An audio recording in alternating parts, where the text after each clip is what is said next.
तुम्हाला माहिती आहे का, लग्नाबाहेरील संबंध ठेवणाऱ्यांना गरुड पुराणानुसार काय शिक्षा मिळते? अशा लोकांना मृत्यूनंतर नरकात नेलं जातं आणि उकळत्या तेलात टाकलं जातं. त्यांना गरम लोखंडाच्या खाटेवर झोपवलं जातं, जिथे शरीर जळत राहतं पण मृत्यू होत नाही.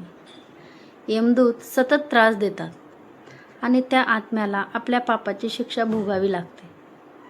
म्हणूनच क्षणिक आनंदासाठी आयुष्य खराब करू नका. नात्यात प्रामाणिक राहा, हा खरा धर्म आहे. श्री गुरुदेव दत्त. नमस्कार मित्रांनो, आज आपण एक असा विषय पाहणार आहोत जो आजच्या काळात खूप कॉमन झाला आहे, पण त्याचे परिणाम अत्यंत भयंकर असतात. तो विषय म्हणजे लग्नाबाहेरील संबंध, म्हणजेच एक्स्ट्रा मॅरिटल अफेअर. आजकाल अनेक लोक याला फक्त अट्रॅक्शन किंवा टाइमपास म्हणून घेतात, पण धर्मशास्त्र काय सांगतं, विशेषतः गरुड पुराण काय सांगतं, हे खूप कमी लोकांना माहिती आहे. गरुड पुराणानुसार लग्न म्हणजे फक्त दोन व्यक्तीचं नातं नाही. तो एक पवित्र बंध आहे जो विश्वास, निष्ठा आणि संस्कारावर टिकून असतो. पती पत्नी एकमेकांना फक्त शरीराने नाही तर मनाने आणि आत्म्याने जोडलेले असतात. आणि जेव्हा या नात्यात कोणीतरी फसवणूक करतो, तेव्हा तो फक्त आपल्या जोडीदाराला नाही तर त्या पवित्र नात्यालाच धोका देतो. गरुड पुराणामध्ये अशा कृत्याला महापाप म्हटलं आहे, कारण या चुकीमुळे फक्त दोन व्यक्तीचं आयुष्य नाही तर संपूर्ण कुटुंब उद्ध्वस्त होऊ शकतं. मुलांवर त्याचा वाईट परिणाम होतो, घरात तणाव वाढतो आणि मनशांती पूर्णपणे नष्ट होते. आजकाल काही लोक म्हणतात, ही माझी पर्सनल लाईफ आहे, मॉडर्न रिलेशनशिप आहे. पण लक्षात ठेवा, पाप कधीही मॉडर्न नसतं. पाप म्हणजे पापच असतं. गरुड पुराण स्पष्ट सांगतं, जो व्यक्ती परस्त्री किंवा परपुरुषाकडे आकर्षित होतो तो हळूहळू धर्माच्या मार्गावरून दूर जातो.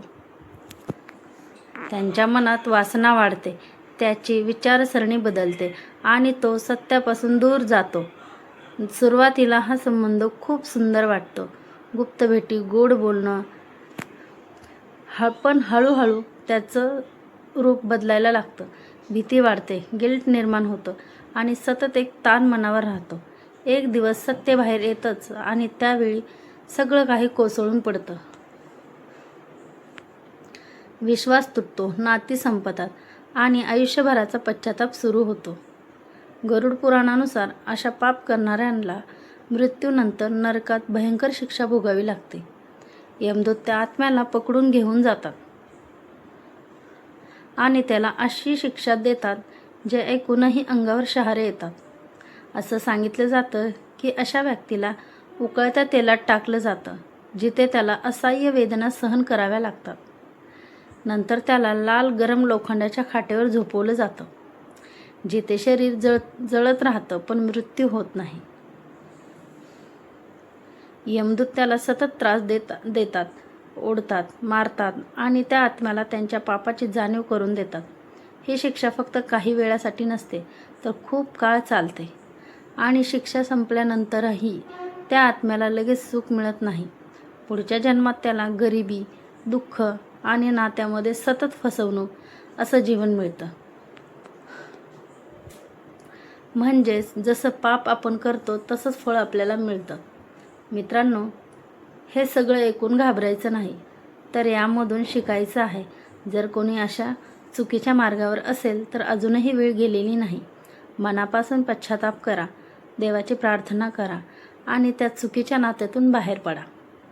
आपल्या जोडीदाराशी प्रामाणिक राहा, कारण विश्वास एकदा तुटला तर तो परत मिळवणं खूप कठीण असतं. नेहमी लक्षात ठेवा, क्षणिक आनंदासाठी घेतलेला चुकीचा निर्णय संपूर्ण आयुष्य उद्ध्वस्त करू शकतो.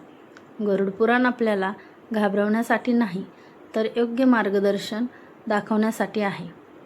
म्हणूनच आपल्या नात्याची कदर करा आणि चुकीच्या आकर्षणापासून दूर राहा.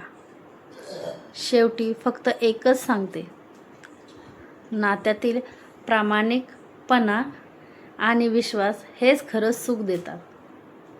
मित्रांनो, क्षणिक आनंदासाठी घेतलेला एक चुकीचा निर्णय संपूर्ण आयुष्य उद्ध्वस्त करू शकतो. लग्नाबाहेरील संबंध सुरुवातीला गोड वाटतो, पण शेवटी तो फक्त दुःख, विश्वासघात आणि पश्चाताप देतो. गरुड पुराण आपल्याला घाबरवण्यासाठी नाही, तर योग्य मार्ग दाखवण्यासाठी आहे. जर तुम्ही किंवा तुमच्या ओळखीतील कोणी अशा चुकीच्या मार्गावर असेल, तर अजूनही वेळ गेलेली नाही. आजच निर्णय घ्या. चुकीच्या नात्यातून बाहेर पडा आणि आपल्या आयुष्याला योग्य दिशा द्या. नात्यामध्ये प्रामाणिकपणा ठेवा, कारण विश्वास हा एकदा तुटला तर पुन्हा मिळवणं खूप कठीण असतं. लक्षात ठेवा, जसं कर्म तसं फळ. श्री गुरुदेव दत्त.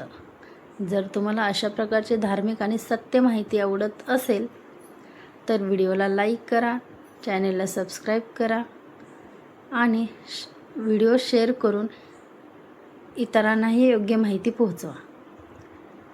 माहिती आवडली असेल तर एक छोटंसं कमेंट पण करा. धन्यवाद.